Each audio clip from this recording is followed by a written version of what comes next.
What's up, everybody? Checking back in on this Sunday morning. Well, Sunday evening. I said Sunday morning. I just cleaned my truck out, and I washed my truck in the rain. I always wash my truck in the rain because it makes it so much easier. All I got to do is come out there. It's already wet. Throw soap, wipe it, and let God do the rest. But anyway, I'm currently sipping on some drink. But I wanted to talk about the stages. This for the new guys. Like if you're a professional or pro, you don't have to watch this. This really just for the new guys, you know. My channel kind of geared towards the new guys because I can't really teach a professional nothing. I'm gonna pause this back and forth because I do want to sip on my drink and I don't want to be looking crazy drinking it. But look, the stages you have, the few stages you have in business, or you have the beginning stage where it's you have the beginning stage of where you kicking it around, you saying, man, should I start a business? I don't know. I kind of want to do it. I don't want to look crazy. Look, you have to, me personally, I was a shy person. I'm not gonna say a shy person, but I always like to keep to myself, and I don't really like dealing with people. So when I first started, it was honestly, I don't know what made me start knocking on doors trying to cut grass. But I just started, man. I just started. And when I got cussed out, I was always, man, hoping everybody come to the door with attitude. And when I got cussed out for the first time, it was like, okay, this is easy. Because at that point, that was the worst that could happen. So in your beginning stage, you're gonna kick around. Should I knock on doors? Should I not knock on doors? I don't know. But I'm gonna tell you something. When you put in an effort to try something, you gonna get back what you put in it, no matter what it is. If you wake up Monday morning, go knock on 3 doors, and get 9 times out of 10, them 3 people gonna say no. Well, it didn't work. Cause look, when I first started, I said, man. I'm not going to say that person's name because he probably watched it. I was talking to a guy, I said, man, I'm thinking about cutting grass on the side. Man, I might go knock on a few doors. This is what he told me. He said, man, me and such tried that. Didn't nobody give us no work, man. And look, this is what he said. I'm going to be real. Man, this channel, I'm being real. This is what he said. Man, me and such tried that, man. Didn't nobody, man... We 2 black guys in the neighborhood, man. Didn't nobody want to give us work. Oh! Your color ain't got nothing to do with it, man. Your color do not determine your grind. My color didn't determine my grind. Your color is not going to determine your grind. I promise you that. Don't look at it, oh, I'm black. I'm in these well-off neighborhoods. Somebody going to call the police. Call them. Call the police. I'm going to sell the police some work. I'm going to say, hey, man, how your yard look? You need shrubs? I'm going to sell him some work. Man, forget that. Don't worry about that, man. Don't worry about that. When it come down to it, look, you don't care what color your mechanic is. You don't care what color your doctor is. You want it done, right? So I woke up, man. My feet hit the street. Started knocking on doors. Got work. Somebody said. Look, I'm gonna give you my little backstory, but I'm telling this for the new guy. Trying to motivate new guy. I knocked on about 10 doors. One dude cussed me out. Some people didn't come to the door. Some people said no. They got signs in the yard to rent the property. I'm calling that number. Hey, your yard need to be cut.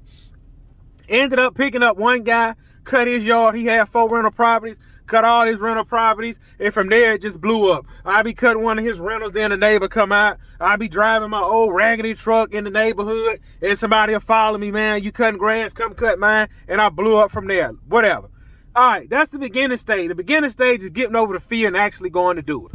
Like I say, I didn't like dealing with people. I didn't like talking to people. It was just, I don't know what made me start it, but I just woke up one morning and said, man, I'm doing it, and I'm here now. All right, now, the next stage in your business is the side hustle stage. The stage where your full-time job come first. We doing this on the side. I'm going to my full-time job. I'm working the overtime.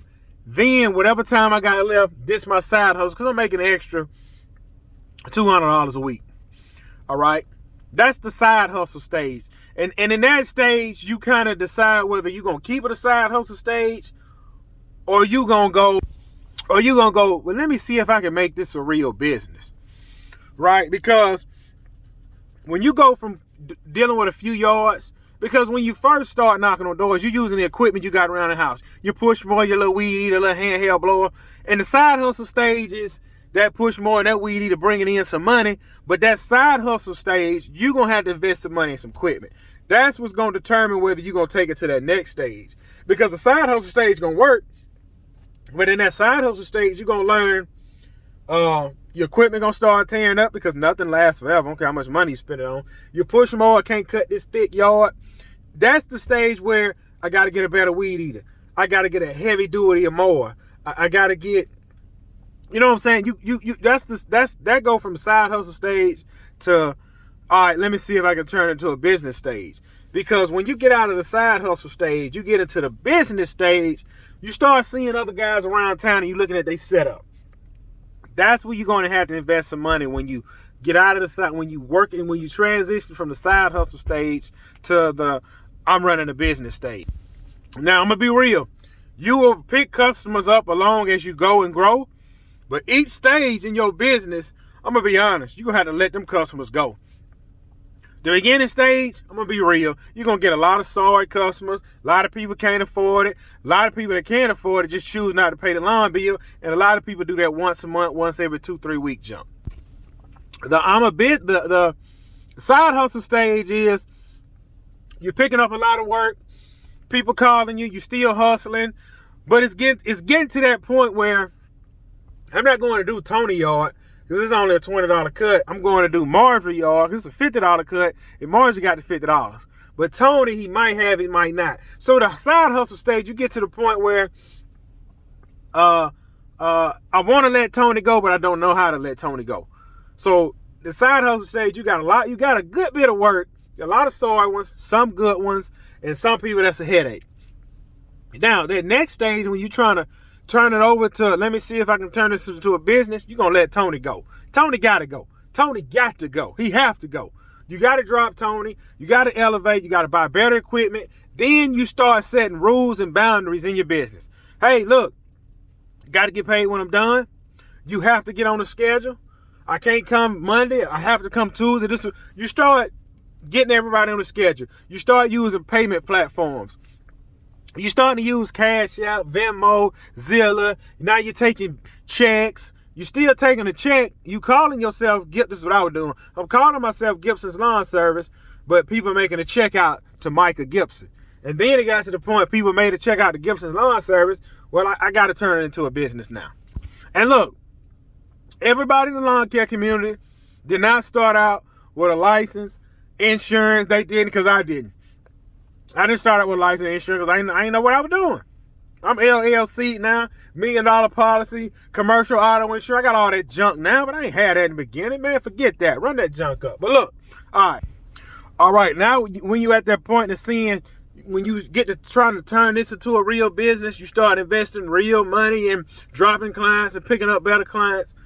Like I say, you're not going to have one customer that's going to start with you from that, see it if I can do some stage, side hustle stage, professional stage, and then we a legitimate business. This how it is. Tony ain't gonna respect you when you become, I'm a real business. This how it is. And I gave y'all plenty of stories how that worked. They ain't gonna respect you for that. Your new customers will. And look, I want to put this out here too. For somebody that's thinking about starting or somebody that's already started. You have to have it in your mind. After year 2 or 3, you have to have it in your mind of which way you want to take your business. And you have to have a cutoff on how much money you really want to make. If you want to have 2-3 crews, 3, 4, 5 trucks on the road, that's fine. Plan and prepare for it. I don't want that. I just want one solid good helper and a part-time guy. That's all I want. That's it. But like I said, with that being said, you have to look at it like, we're going to throw some numbers out here. Your beginning stage and see if you can make some money, you're going to make in between $100, $300 a week. Side hustle stage, you're going to make anywhere from $300 to about $600, $700 a week. You let me see if I can do this full-time stage, you're going to make from $800 to about $1,200 a week, right? Now, your stage where, man, I'm a business, I'm here to stay, you're going to be making about $1,500 on up a week.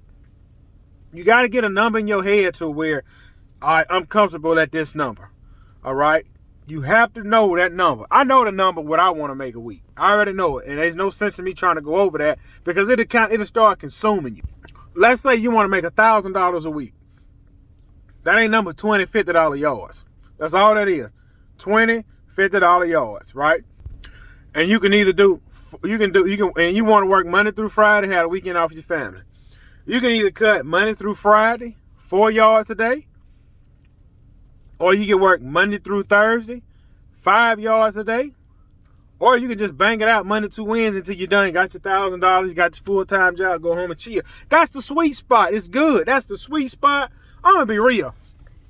That's how a lot of guys, that's why a lot of people don't like Chuck in the truck, because Chuck can go make him $1,000 a week, put his feet up on the weekend, still got his full-time job with his family. He don't really have much to worry about. You know what I'm saying? Like, that's really the good life, if you think about it, because Chuck can go finance him a brand new truck. He can have okay equipment. He living. Chuck living. You know what I'm saying? He making good money, making $1,000 a week, got his full-time job, got his insurance. He going taking his family out every weekend. Chuck living. Chuck ain't worried about you getting a cut once a month. Here come, knock it down. It don't matter to him. But you got people that are really trying to turn it into a business and build a brand. And the reason I say you need to know where you want to go in your business, because it can consume you. You can go from just doing regular lawn maintenance, start doing landscaping, roll over into hardscaping. But as you go, you spending some money because you got to get a lawn rig set up. Truck, trailer, mower, weed eaters. Got to have a backup mower, backup weed eater. All right. Then when you're talking about landscaping, all right, you got to go get mulch. You got to go get dirt. You got to go get rocks. You got to go get sod. So then you need it. You can work a $1,500. You can use a $1,500 to go get all that. But when you talking about getting a dump trailer and all this, and all right, now you need like a step up truck. You need like a 250. You know what I'm saying? You don't need a diesel. You can get a gas. You can do 24. You can get a 1,500 as long as it's heavy duty. But then you talking about hardscaping. Oh, well, you definitely got to have a 250. Because now you pulling skid steers, mini skids, tractors. So that's why I say you don't want to just know your limits, know your cutoffs. I know what to take on and what not to take on. Me, I'm gonna do lawn service and small landscape job. I'm not going to do nothing where I need 20 yards of mulch. I'm not doing that. I cap off at 10 yards, maybe 12. I'm not going to do 20 yards of mulch. I don't do sod. If I get sod, I pass it to my buddy. Because I'm not trying to get with this guy, get the equipment to do this. That's cool, but I'm the type of person, I don't like depending on nobody. If I get to the point I'm doing sod, I'm going to finance that piece of equipment I need, so I ain't got to depend on nobody. So you have to figure out which way you want to go in business. Write it down. Write down a plan of where you want to be. I've been doing lawn care since 2014. We in 2022 now. Now, like I say, I'm a slow learner. I see people, they pick this stuff up 2 years, 3 years, they full time, they making $150,000 a year. Man, I'm a slow learner. And I started out 2014 in August, I ain't making no money. 2015, I was just glad people called me back. I still wasn't making no money. 2016, I tried to start implementing rules. 2017, okay, all right, let me invest some money in some equipment. Let's see what it do. 2018, okay, now I'm making some money now. 2019, oh man, it's good, man. It's a good side hustle. 2020, oh, I've arrived. I'm making it now. 2021, look, man, this how it's going. I run this. 2022, man, look, I ain't saying nothing twice. So that's how you got to look at it. You have to look. I didn't know nothing about YouTube and the lawn care community. I didn't know about that the 3-4 years in. If I did, man, trust me, I'd have been a lot further along than I am now. But look, this video too long. Catch y'all on the next one. I'm trying to drop as much knowledge. Everything I know, I pass to y'all. Like I say, my channel is for new guys. It's not for the people that's been doing it for years. I'm just trying to get a new guy some tips so they can learn, grow. Peace out. See you on the next one.